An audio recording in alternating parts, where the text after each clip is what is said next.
How to switch between Lite mode and Pro mode on Bitfinex.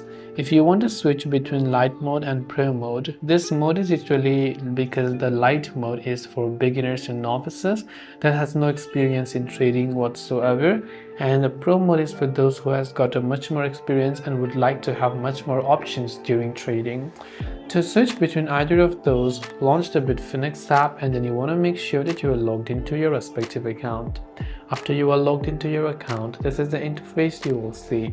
Tap the account icon located at the bottom right corner of the screen. Now when you tap the account icon, right here you can see the option called Lite Mode. I have currently turned off, and if you turn it on, now it will ask you to switch to the Pro version, so you can tap on the I understand button. Then when you just refresh the app, you will see much more options over there, and this basically indicates that you are on the Lite mode or the Pro version, depending on what you have checked or unchecked.